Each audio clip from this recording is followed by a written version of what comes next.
Hello बच्चों, कैसे हैं आप सभी। आई होप सभी लोग अच्छे होंगे। तो कैसे चल रही तैयारी? बढ़िया, एकदम मस्त। चलो फिर बढ़ते हैं आज के अपने सवाल की तरफ। और पहले मैं बढ़ने से पहले बता दूं कि आज हम कौन सा चैप्टर पढ़ रहे हैं। तो जो आपका राजनीतिक विज्ञान है वो मैंने स्टार्ट कर दिया है अब। इससे पहले शायद राजनीतिक विज्ञान का एक मैंने वीडियो डाल रखा है ना। तो ये समझ लो राजनीतिक विज्ञान का दूसरा वीडियो है। जो आपका पहला जो अध्याय था, मतलब जो पहली यूनिट थी, वो कंप्लीट हो चुकी है। अब उसके बाद सेकंड यूनिट हम स्टार्ट करेंगे, जिसमें हम जो भूगोल है उसको पढ़ेंगे। उसके बाद ये राजनीतिक विज्ञान, और उसके बाद कौन सा, इकोनॉमिक्स, मतलब जो अर्थशास्त्र है आपका, वो सेगमेंट आपका पूरा कर दूंगी। चलिए बढ़ते हैं सवाल की तरफ। क्या है सवाल? मौलिक अधिकार से संबंधित संशोधन कौन करता है? राज्य सरकार, केंद्र सरकार, दोनों, या इनमें से कोई नहीं? तो करेक्ट आंसर हो जाएगा केंद्र सरकार। जो मौलिक अधिकार होता है बच्चों, जो कि हमारे संविधान के अनुच्छेद 14 से लेकर के 30 तक में आता है, वो सभी कितने क्या है, मौलिक अधिकार हैं, जो कि संविधान के भाग 3 के अंदर आता है। जो मौलिक अधिकार है वो कौन से भाग में दे रखा है? तो भाग 3 में हमारा मौलिक अधिकार दिया हुआ है। ठीक है। जैसे आप खाते हो, सोते हैं, और कहीं आते हैं जाते हैं, जैसे अपने घर से दूसरे, जैसे अपने राज्य से दूसरे राज्य में चले जाते हैं, तो ये सभी क्या है, मौलिक अधिकार हैं हमारे। ठीक है।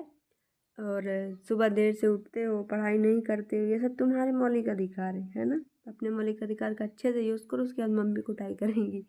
चलो कोई नहीं, बढ़ते हैं अपने दूसरे सवाल की तरफ। भारतीय संविधान में कुल कितने अनुच्छेद हैं? 390, 392, 395 या 225? तो राइट आंसर क्या हो जाएगा बच्चों? ऑप्शन नंबर सी, यानी कि हमारे भारतीय संविधान में कुल 395 अनुच्छेद हैं। देखो, दो चीज़ें याद रखिएगा। जब हमारा संविधान बना था तो उस समय 395 अनुच्छेद थे, लेकिन अभी अगर हम प्रेजेंट में, वर्तमान में देखें बच्चों, तो 425 अनुच्छेद हैं। ठीक है। लेकिन हमेशा आपसे सवाल, जो जब संविधान बना था उस समय कितना था, इसी पे सवाल पूछा जाता है। तो राइट आंसर हमेशा आप क्या टिक करके आएंगे? 395 अनुच्छेद। ओके। चलिए बढ़ते हैं अपने तीसरे सवाल की तरफ। भारत के संघीय शासन व्यवस्था में त्रिस्तरीय प्रणाली के तीसरे स्तर पर कौन कार्य करता है?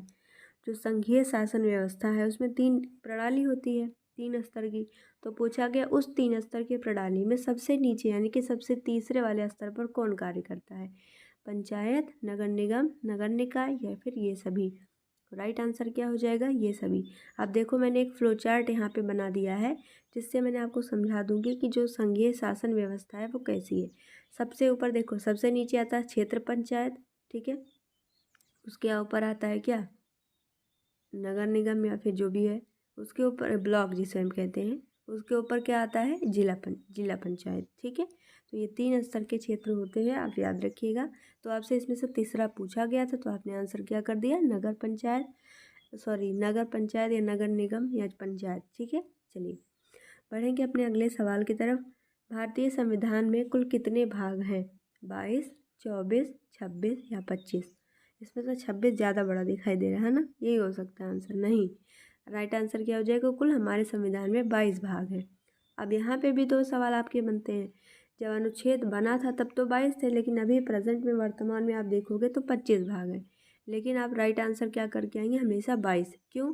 क्योंकि जो संविधान, इस पे जो सवाल है वो हमेशा जब संविधान बना था तब कितनी थी, इसी पे पूछा जाता है आपसे। ओके, तो याद रखेंगे। और इसी 22 भाग में से तीसरा भाग क्या था? मौलिक अधिकार का था। पहला भाग क्या है? संघ और राज्य। दूसरा भाग है नागरिकता का। ठीक है। जैसे हम लोग भारतीय नागरिक हैं, तो नागरिकता के लिए प्रावधान कौन से भाग में है संविधान के? हमारे दूसरे भाग में है, जिसमें से जो अनुच्छेद है वो 5 से लेकर के 11 तक के अनुच्छेद उसमें दिए गए हैं।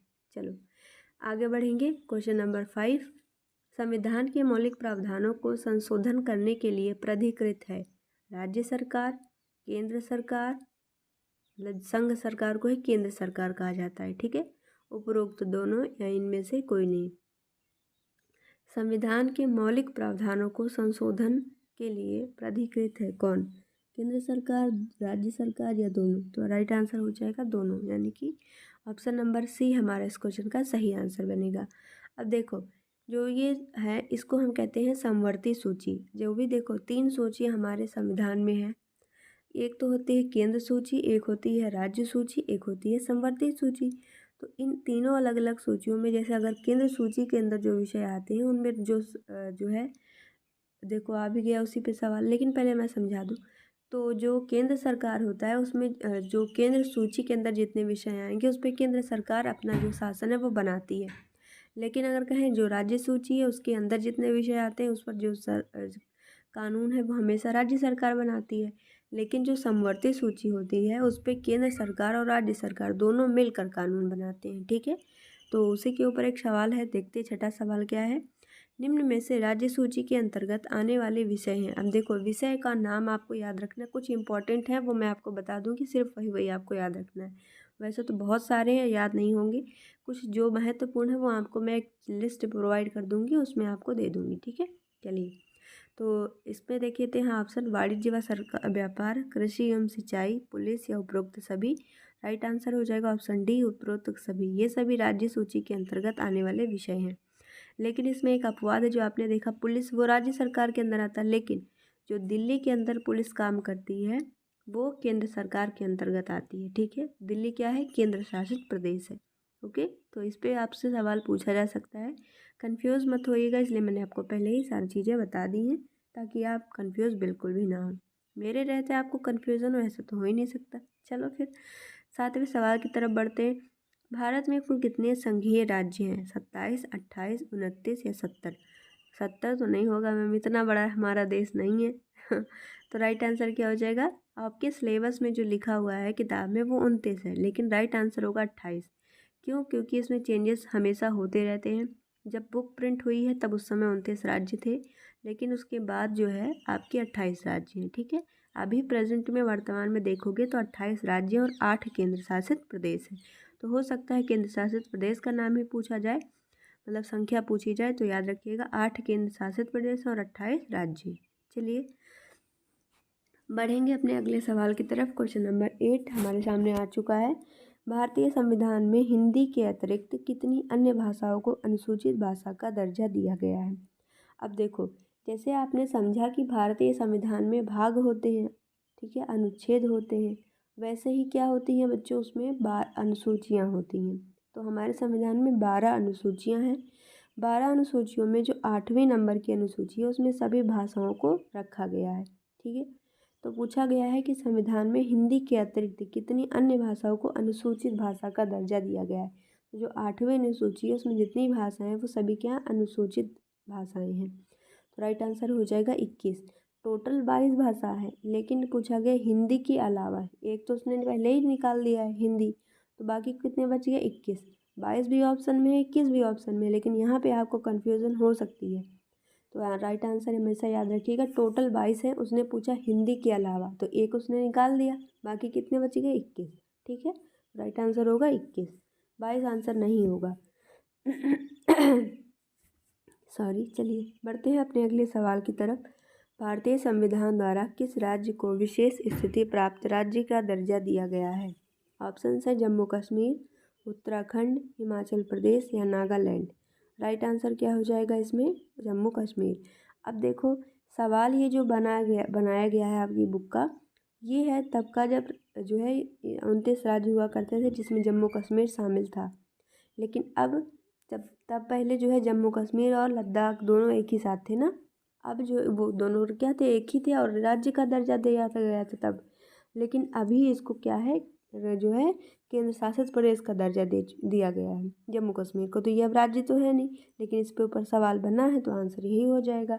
याद रखिएगा कि जो जम्मू कश्मीर है और लद्दाख है इन दोनों को अलग अलग कर दिया गया है, अलग अलग करके इनको केंद्र शासित प्रदेश बना दिया गया है। ठीक है, और कुल कितने, और दमन एंड दीव जो है पहले अलग था, दादर नागर हवेली अलग था, दोनों को आपस में मर्ज कर दिया गया है, मतलब एक दूसरे के साथ मिला दिया गया है।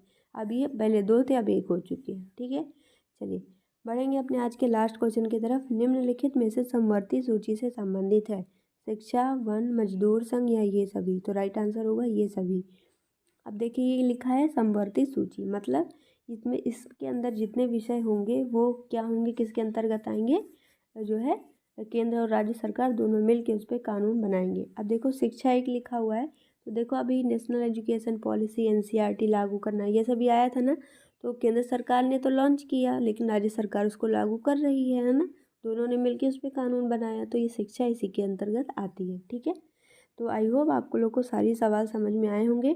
तो मिलेंगे अब अगले वीडियो में, तब तक के लिए थैंक यू। वीडियो को शेयर करिएगा, चैनल को सब्सक्राइब कर लीजिएगा ऐसे ही बहुत सारे कंटेंट के लिए। और अपने स्वास्थ्य का ध्यान रखिए and best of luck for your exam. Thank you and bye bye and take